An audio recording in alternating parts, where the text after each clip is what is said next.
A ka një moment të caktuar që ndoshta dallon në gjithë këto dekada kur mund të ketë nisur apo kur mund të jetë theksuar më shumë? Po të paktën 5 vitet e fundit është bërë edhe me dallueshme, kohë e cila përkon edhe me pas pandemin, apo edhe me vetë pandemin. U pasi një goditje shumë e madhe ekonomike pandemia, por dhe një lloj zhgënjimi apo dhe një lloj testimi që vetë fermerët dhe blegtorët bën përgjatë këtyre kohëve. Pati një ardhje shumë të madhe të emigrantëve nga jashtë vendit, me thirrjen që kryeministri Rama bëri asaj kohe në vitin 2013 për të investuar në tokat e tyre. Shumica e emigrantëve erdhën, investuan në sera, në ngritjen e stallave blegtorale, por dhe në prodhime të ndryshme të tokës së hapur për të mbjell kultura të ndryshme dhe aty pati një lloj interesimi të shtuar të anës së fermerëve. Pra erdhën, investuan me shpresën që do të bësh Shqipëria si Europa, qoftë nga tregu, qoftë nga skemat e investimit. Por duket që të paktën pas një periudhe 4 apo 5 vjeçare, le të themi fazë eksperimentuese, fazë testimi, fazë përpjekjesh me veten dhe me tregun për gjetur një ekonomi të mirë shitse për produktet e tyre, u pa një lloj zhgënjimi nga ana e fermerëve dhe blegtorëve dhe shumica e tyre pas pandemisë ndjen një lloj presioni të rritur të shtuar për t'u larguar, për të rifituar edhe një herë ato të ardhura të cilat ata investuan me shumë mund nga emigracioni i tyre.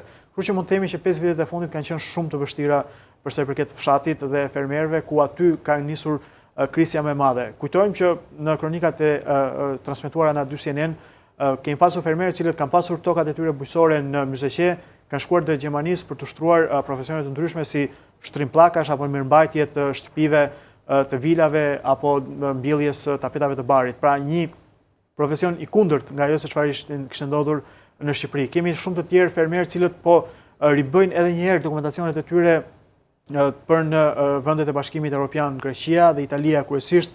Pra ato pasaportat të cilat ata në thonjza i dogjën, po shohin mundësitë e tyre për të rifituar edhe një herë sërish me vitet e kontributit që kanë pasur në vendet tona fqinje, por edhe me mundësinë për të emigruar edhe një herë. Ndonse ata atje mund të punojnë në të njëjtën periudhë ose me të njëjtën kulturë prodhimi. Ne shohim që në sezonin e vjeljeve që përkon me sezonin e vjeljes së ullirit, me sezonin e vjeljes së mollëve, me sezonin e vjeljes së qershive apo dhe mandarinave, ne shohim që tregu jon në Shqipëri ka gjithmonë më pak punëtor, fuqi punëtore për të mbledhur këto produkte. Pse? Ku janë shqiptarët? Shkojnë në emigrim.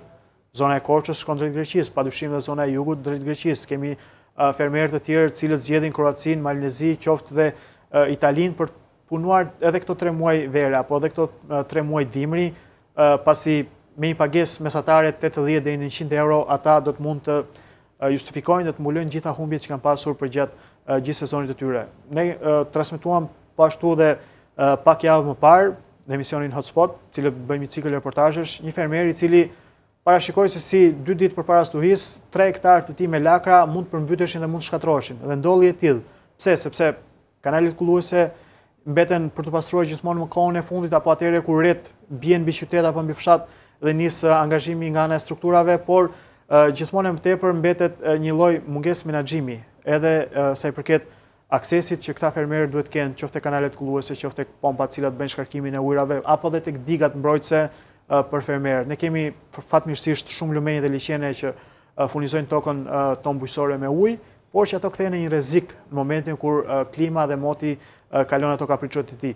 Kështu që bëhet e vështirë edhe kur prodhimi bujqësor është jashtë, por edhe kur prodhimi bujqësor është në sera, pasi një bllokim i tregut nga importi apo me produktet e cilët vinë ndoshta një javë apo 10 ditë përpara se fermerët tanë shqiptar të dalin në treg, kjo padyshim shkakton një ekonomi jashtëzakonisht të dobët dhe thuajse dëzeruar tek fermerët. Në këtë mënyrë ata si rrugdalje, si rrugzgjidhje shohin emigrimin apo dhe ndryshimin në profesionit të tyre, edhe pse nuk është shumë e thjeshtë, sepse të investosh dhe të punosh tokën për 20 vite dhe ta lësh atë për një profesion tjetër është thuajse e pamundur për të ndodhur.